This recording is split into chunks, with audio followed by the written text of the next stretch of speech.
বিসমিল্লাহির রহমানির রহিম। আসসালামু আলাইকুম।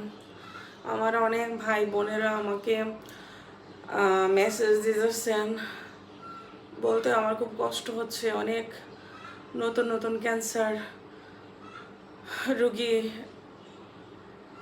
মেসেজ আসতেছে।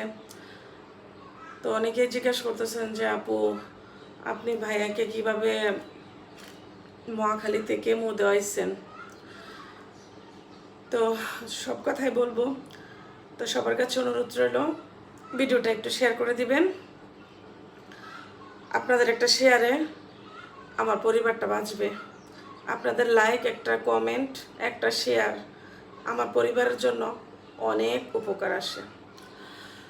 তো আমি যেটা বলতে চাইছিলাম, আপনার ভাইকে আমি যেভাবে কেমো দিচ্ছি, আসলে এটা তো সরকারি হাসপাতাল, এখানে একটু কষ্ট করতেই হবে। আপনি কষ্ট ছাড়া এখানে কখনোই কেমো দিতে পারবেন না বা চিকিৎসা করতে পারবেন না। এখানে অনেক বিশাল বড় লাইন থাকে, সেই লাইন অতিক্রম করেই আপনার কেমো দিতে হবে। তো আপনারা যারা নতুন রোগী আছেন, আপনারা যে টেস্টের মাধ্যমে ক্যান্সার শনাক্ত হয়েছে, সব কাগজপত্র নিয়ে মহাখালীতে যাবেন। মহাখালীতে শুধু শুক্রবার বন্ধ থাকে, শনিবারে খোলা থাকে। তো শুক্রবার ইমার্জেন্সিতে ডাক্তার থাকে, কিন্তু ইয়ারা থাকে না।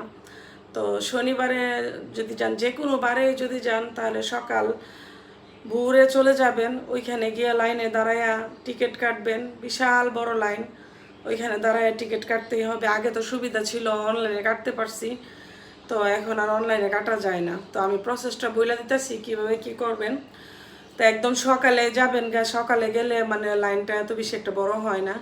তো সকালে গিয়ে আপনারা সি ব্লকে আগে টিকিট কাটবেন। 107-এ না কততে যে নিচতলায় আর কি, প্রথম ঢুকতেই, সিঁড়িতে ঢুকতেই প্রথম টিকিট কাটবেন। টিকিট কাটা টিকিট কাউন্টারের সাথেই পাশে যিনি বসে থাকে ওনাকে বলবেন, আপনার কাগজপত্র দেখাবেন, বলবেন যে আমি মানে যেই ক্যান্সার, আপনার রুগীর যে ক্যান্সার, ক্যান্সার তো একটা নাম, কিন্তু ক্যান্সার বিভিন্ন রকম হয়, যেমন কোলন ক্যান্সার, আপনার ফুসফুস cancer, blood cancer, Ural cancer, তো বিভিন্ন ক্যান্সার আছে। আপনার যেই ক্যান্সার হয়েছে সেই ক্যান্সারের কথা বলবেন, তখন ওনারাই আপনাকে বলে দিবে যে এত নাম্বার রুমে যান।